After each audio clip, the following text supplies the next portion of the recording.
Amazon comes out with a new show called Hazbin Hotel, promoting Satan and hell.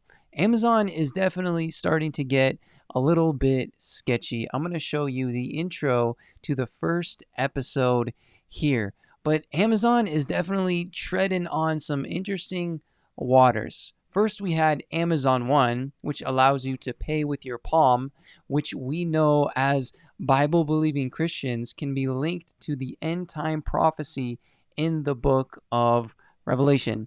And before you say that I'm just an indoctrinated church kid, that's not true. I did not grow up going to church. I had an encounter with Jesus at the age of 17 that changed my life. So I didn't grow up with these beliefs, but if you watch, I'm going to show you how a show like this will try to change your perception of the Bible. And it's actually, it's cartoonish. So it's a kid's show.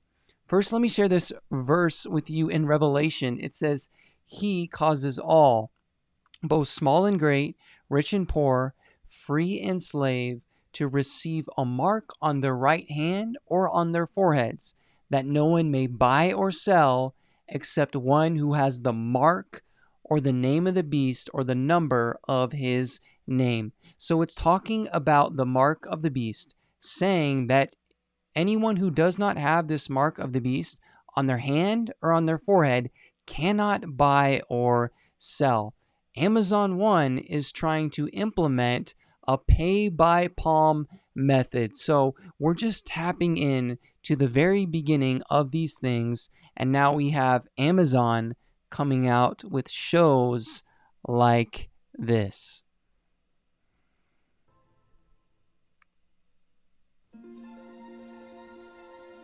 Once upon a time, there was a glowing city protected by golden gates, known as heaven. It was ruled by beings of pure light, angels that worshipped good and shielded all from evil. Lucifer was one of these angels. He was a dreamer with fantastical ideas for all of creation, but he was seen as a troublemaker by the elders of heaven, for they felt his way of thinking was dangerous to the order of their world. So he watched as the angels began to expand the universe in their ways. From the dust of earth, they created Adam and Lilith, equals as the first of mankind. But despite this, Adam demanded control, and Lilith refused to submit to his will. She fled the garden. Drawn in by her fierce independence, Lucifer found her, and the two rebellious dreamers fell deeply in love. Together, they wished to share the magic of free will with humanity, offering the fruit of knowledge to Adam's new bride, Eve, who gladly accepted. But this gift came with a curse, for with this single act of disobedience, evil finally found its way into Earth. With it, a new realm of darkness and sin, and the order heaven had worked to maintain was shattered. As punishment for their reckless act, heaven cast Lucifer and his love into the dark pit he had created, never allowing him to see the good that came from humanity, only the cruel and the wicked. Ashamed, Lucifer lost his will to dream, but Lilith thrived, empowering demonkind with her voice and her songs, and as the numbers of hell grew, so did its power. Threatened by this, heaven made a truly heartless decision, that every year they would send down an army, an extermination, to ensure hell. Heaven made a truly heartless decision, is what it says. So I ain't offended. I ain't mad. I just want to show you some things that I observed and then also some assignments of this show. Some of you may say it's harmless, right? It's just a cartoon. What's the big idea? But who's watching this show? It's a cartoon, and some teenagers are going to be viewing this show. So it's important what is going into the mind of those who watch this. The first thing I observed was that Lucifer is a dreamer with fantastical ideas. So what this show tries to do is to depict that it's bad to dream, or it's bad to have an imagination, when actually God gives an imagination, and we are called to exercise our imagination in faith. You're just not supposed to have your imagination going towards all different weird sex ideas and, drug parties and different weird things. That is not the purpose of the imagination. God created the imagination, so the imagination is not bad. The second thing is that Lucifer is seen as a troublemaker from the elders of heaven. They really try to emphasize the elders of heaven and how the elders of heaven are so just about following rules. They make it seem like heaven is all about following rules, where heaven in the Bible is depicted as a beautiful garden with roads of gold, a city of gold and emerald and pearls and different beautiful rubies and stones. It's a place like you've never seen before, where God encourages you to know him, encounter him, and have a relationship with him and dwell in this peace and this love. And God grants this free will. So it's man's choice to choose heaven or to choose hell, to choose Jesus Christ or to reject Jesus. So Lucifer's way of thinking is dangerous to the order. And Adam demands control. We don't see this. Again, another thing that we don't see in the Bible is Adam demanding control from Eve. Eve goes off on her own, away from the protection of Adam, and that's when she gets deceived. So Adam demands control, and Eve, or Lilith, it says, refuses to submit. So Lilith has a fierce independence, and then Lilith and Satan, two rebellious dreamers, fall deeply in love, and they wish to share the magic of free will. So the first assignment of this show that I see, it's to change your perception of heaven, hell, Satan, and God.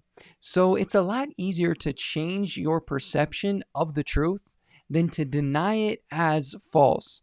There's a quote that says, "Truth doesn't mind being questioned, but a lie does not like to be challenged." So instead of coming against the Bible as being false, because there is just more and more evidence coming out for the death and resurrection of Jesus Christ, we're finding more and more archaeological artifacts, more evidence are being discovered, and really science is proving the Bible, not the other way around, right? Science is pointing to the Bible, and logic points to the existence of God. So the assignment is really to change your perception and to make it seem like hell is the place where you want to be, but heaven is full of religion and authoritative dictators. So it's pushing, towards a fascist, rebellious sort of mind.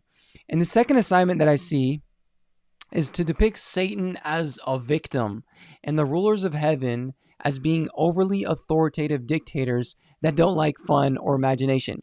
The enemy loves a victim mindset. The enemy loves when you can play the victim, because when you play the victim in your mind, it leads to you being oppressed. It leads to government oppressing you. It leads to government controlling you, when actually the Bible calls you sometimes to take a stand against the government when the government isn't in alignment with God. The third thing that I see is that empowers women to be independent and not needing a man.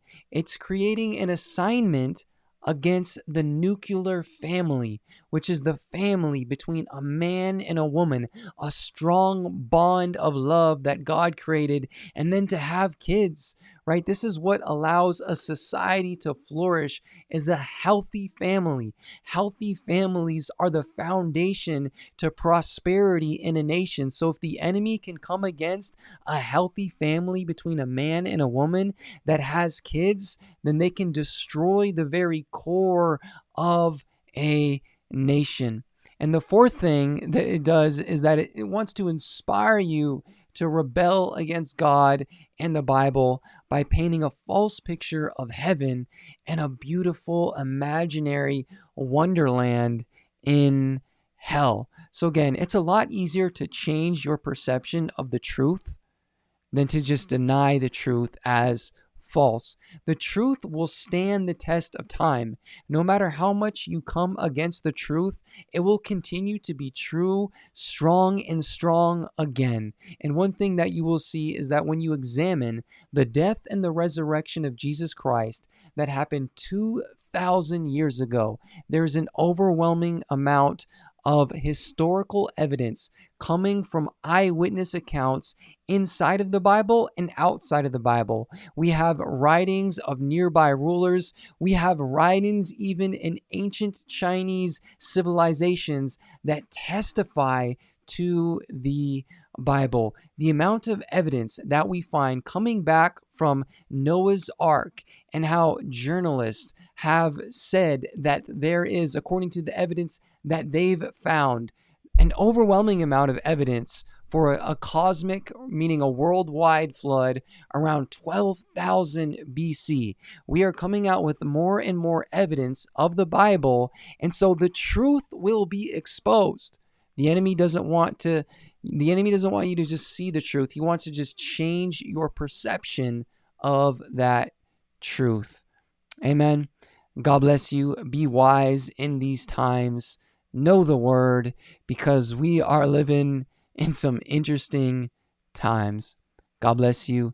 Hit the like if this provided some value, gave you some wisdom. Hit subscribe if it's your first time here, and I'll see you around. Bye-bye.